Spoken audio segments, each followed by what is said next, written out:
Bugün size 2. Dünya Savaşı'nın tozlu sayfaları arasında kalmış, pek de bilinmeyen ama inanılmaz bir hikaye anlatacağım. Tüm kapılar bir bir kapanırken tek bir açık kalbin neleri değiştirebileceğinin hikayesi bu. Hadi gelin bu inanılmaz yolculuğa birlikte çıkalım. Her şey bu sayıyla başlıyor. 740. Ama bu sadece bir rakam değil. Bu 1942 yılında okyanusun ortasında bir başına kalmış, umudu neredeyse tükenmiş 740 çocuğun hikayesi. Peki kimdi bu çocuklar? Onlar ailelerini Sovyet çalışma kamplarında ya soğuktan ya da açlıktan kaybetmiş Polonyalı yetimlerdi. Evet, bir şekilde o esaretten kurtulmuşlardı ama kendilerini çok daha acımasız bir gerçekle karşı karşıya buldular. Gidecek hiçbir yerleri yoktu ve kimse onları istemiyordu. İşte bütün hikayemizin kilitlendiği yer tam da bu soru. Herkesin hayır dediği bir dünyada bir kişinin vicdanı ne kadar ileri gidebilir, ne kadar büyük bir fark yaratabilir? Gelin, bir anlığına o sahneyi gözümüzde canlandıralım. İçinde 740 tane kimsesiz çocuğun olduğu bir gemi. Ailelerini kaybetmişler, İran'dan kaçmışlar ve şimdi kendilerini denizin ortasında adeta yüzen bir tabutun içinde bulmuşlardı. Durumları gerçekten de içler acısıydı. Yiyecekleri tükenmişti, ilaçları bitmişti ve en kötüsü de umutları kalmamıştı. Gittikleri her kapı o zamanın en güçlü imparatorluğu olan Britanya tarafından yüzlerine kapatılıyordu. İşte onlara verilen resmi cevap tam olarak buydu. Soğuk, bürokratik ve acımasız bir ret. Bu birkaç kelimelik cümle 740 çocuğun kaderini adeta mühürlemiş gibiydi. Ama işte tam o umudun bittiği yerde hikayeye hiç beklenmedik bir kahraman dahil oluyor. Gujarat mihracesi Jan Saheb Digvijay Singh'i. Britanya yönetimi altında gücü oldukça sınırlı olan küçücük bir prensliğin lideri.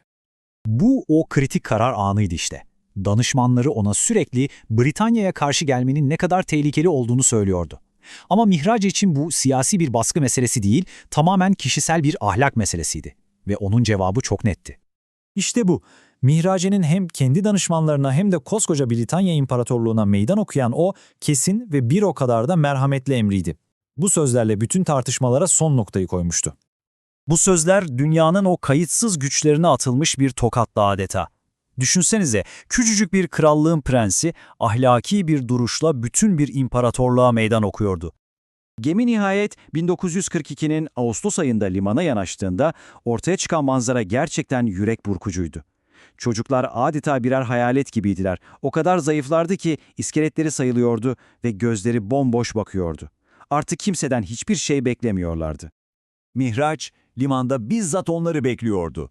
O bitkin çocukların önünde diz çöktü ve tercümanlar aracılığıyla hayatlarını sonsuza dek değiştirecek o sihirli sözleri söyledi.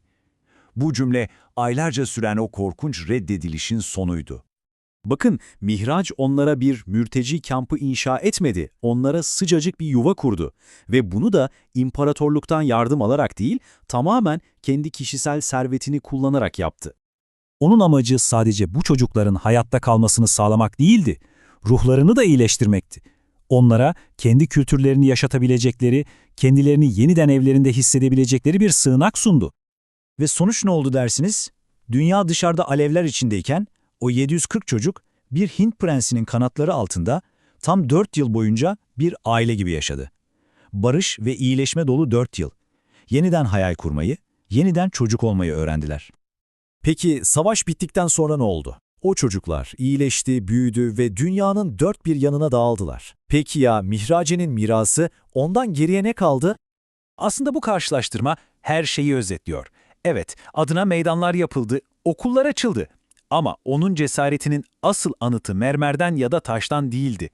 Onun yaşayan anıtı, kurtardığı ve her biri dolu dolu bir hayat yaşayan o 740 candı. Çocukların ona verdiği bir isim vardı, Bapu. Yani baba. Bu tek kelime, aralarında kurulan o inanılmaz derin bağı anlatmaya yetiyor aslında. Düşünsenize, diğer bütün uluslar sorumluluktan kaçarken, Mihraç'ın bu basit ama bir o kadar da derin cümlesi her şeyi değiştirdi. Ve o, bu sözünün sonuna kadar arkasında durdu. Bu hikaye bize aslında şunu soruyor. Etrafımızdaki bütün o kayıtsızlığa rağmen biz kendi vicdanımızın sesini dinlemeye ne kadar hazırız? İşte bu zamanın ötesinde hepimiz için geçerli çok önemli bir soru.